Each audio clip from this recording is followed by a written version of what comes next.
Second largest monastery in the world, located amidst the mountain ranges of Arunachal Pradesh, India, where a young boy had recently become a monk. One day, the head monk and the young monk set out on a tour of the country. They passed through many villages and cities and met countless people, and shared experiences related to his life. One day suddenly heavy rain and storm hit him on the way. He went to the nearby dharamshala. Everyone present in the dharamshala was enjoying the beautiful sight of rain, some were laughing and joking and some were having hot tea. But the manager of the dharamshala who was sitting in the corner was lost in a completely different world. There were lines of deep worry on his face as if a heavy burden was eating him from within. The head monk's eyes were on that manager. Jati looked at him carefully and went closer and asked in a calm voice, "Why are you so sad? Why can't the happiness of this season reach you?" At first the man tried to avoid the monk's words, but a little here and there after the conversation, the person started telling his real problem. The person said that whatever I do, there is always something wrong in it. I am working so hard, yet I am not able to get any good work or work. I am able to fulfill the needs of the house. My wife lives with my 2 children in the hope that one day everything will be fine. Neither have I been able to be a good father nor a good husband. I couldn't stop myself from being a disciple after hearing this. He went and asked the person whether he was looking for some other good-paying job or not. On this the person said that it would be of no use to me and I would not be able to get a high-paying job because nowadays it is not so easy and there are so many people. In times of inflation, one has to pay a huge amount even for the smallest of needs. How can life be spent like this? After hearing all these things from the mouth of a person, the head monk said in a very calm voice, "You have a lot of burden in your mind, it is not as you had thought." That's why the person said, "Yes, you are right, I remain entangled in this worry every day, the thought keeps running in my mind that I too should run away somewhere, away from all this, the life of you monks is better than any of us. There is no worry and stress." The student also found the words of the person right.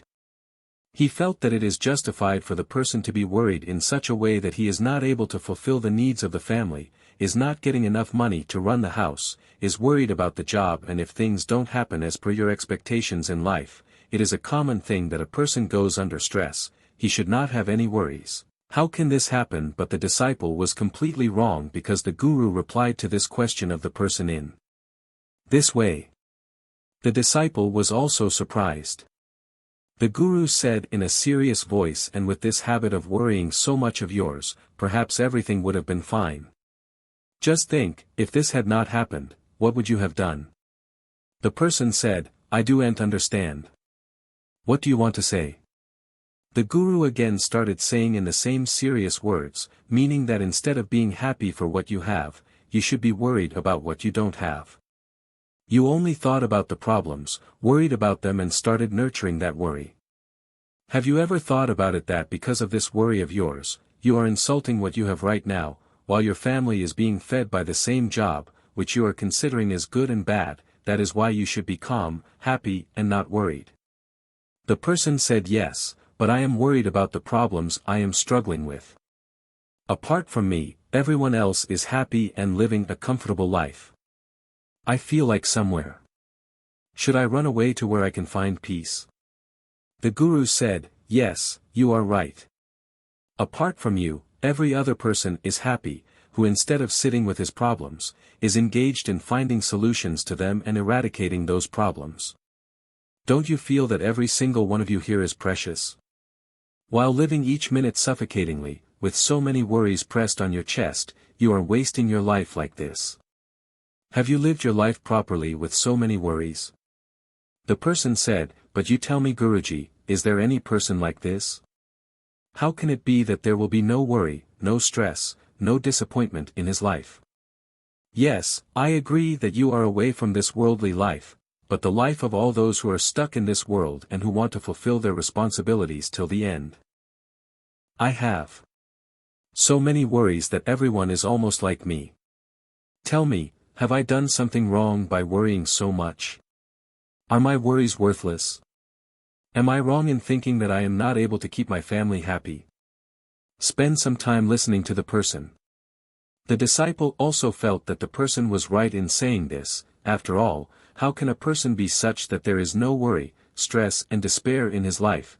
But now the disciple wanted to hear how the guru would find the solution to this. He was waiting to see what reply the guru would give to this person. The guru started telling the person calmly that yes, it is true that no one is saved from this thing in the world. I believe that there is tension and worries in worldly life. But it is not that by becoming a sannyasi or a sadhu, all the problems of life go away. We also have many types of worries, but like you, we do not nurture these worries. The person said in a hurried voice, meaning I don't understand. Guru again started saying in the same serious voice, look, you are not the only one in the world who has any worries or stress. Even a small child is living in stress even if he is not worried about the world. He is worried that he may not be left behind from any other child, or maybe his only worry is that if he makes a mistake in reciting the answer in front of the teacher in school today, he might get scolded or he might accidentally get punished. His sister or brother should not eat his share of sweets. There is no big or small reason for worry or stress, or there is no scale that such a small worry cannot be called worry. It is present in almost everyone's mind. It is true that right from a small child to an old and dying person, they are not able to escape from this problem. They all have some kind of pain, suffering, worry or the other, but this does not mean that they should remain worried about it. Whenever any problem comes to us, it does not stay with us for long because we start trying to eliminate it and start looking for the solution to whatever problem we have.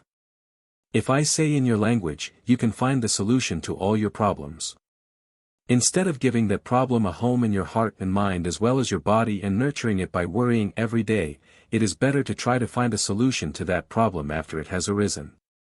And apply your mind. See, worry is like a pyre, it will burn you continuously and then burn you and eat you. That is why whenever any worry or stress comes in your life, try to find a solution to it by crying about it or always worrying. There is nothing to be gained by being burnt in life. If these worries do not come in your life, then you will not like life, because when light comes after darkness, its importance is second. That is why it is necessary to have these worries in life. It teaches you something and makes you stronger. That's why from now on, stop living in worry and spend your remaining time happily.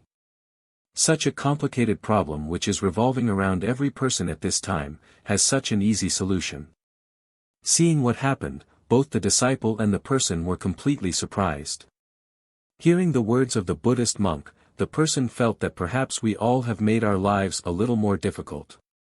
Every person knows all these things somewhere. But we still remain immersed in worries and keep burning our lives.